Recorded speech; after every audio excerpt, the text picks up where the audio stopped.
मुंबई विद्यापीठाच्या सिनेट निवडणुकीचा पहिला निकाल आता जाहीर झालाय। ठाकरेंच्या युवा सेनेचा मयूर पांचाळ आता ओबीसी वर्गातून विजयी झालाय।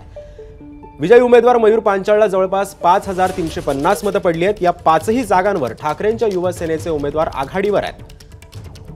त्यामुळे या संदर्भात अधिक माहिती देतात वेदांत नेब आपल्या सोबत आहेत। वेदांत, नेमकं आता किती फेऱ्या अजून बाकी आहेत मतमोजणीच्या?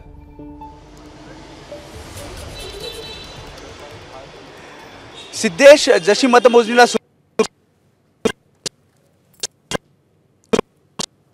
की ओबीसी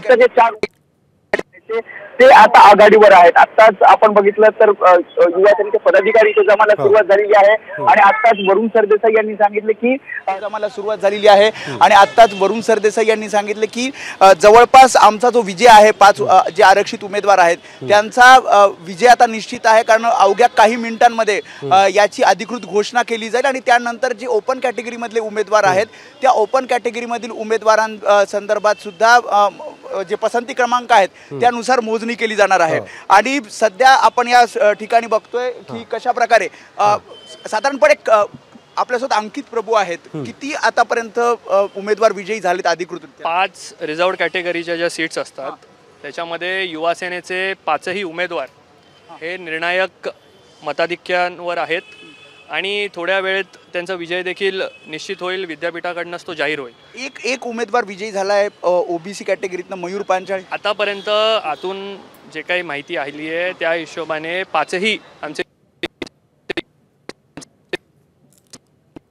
ओपन कॅटेगरीमध्ये 5 जणांची सुद्धा पसंती क्रमांकानुसार मतमोजणी होणार आहे। त्या प्रक्रियेला वेळ आहे, ते देखील प्रक्रिया साइड बाय साइड सुरू आहे। परंतु आतापर्यंत आमच्याकडे जी माहिती आहे की निर्णायक आघाडी घेऊन 5 रिझर्व्ड कॅटेगरीचे उमेदवार आता आघाडीवर आहे। त्यांचा विजय थोड्याच वेळेत नक्कीच। त्यामुळे आपण जसं बघतोय सिद्धेश की लवकरच या 5 जे आरक्षित उमेदवार आपण जसं बघतोय सिद्धेश की लवकरच या 5 जे आरक्षित उमेदवार आहेत ज्यामध्ये त्यामुळे ठाकरेंच्या युवा सेनेचा आता मयूर पांचाळ हा ओबीसी प्रवर्गातून विजयी झालाय। त्यामुळे आता आणखी नेमका आता कोणत्या गटाच्या बाजूने आता निकाल लागेल हेही पाहणं आता महत्त्वाचं असणार आहे। धन्यवाद वेदांत, तू दिलेल्या अधिक माहितीबद्दल। एबीपी माझा, उघडा डोळे बघा नीट।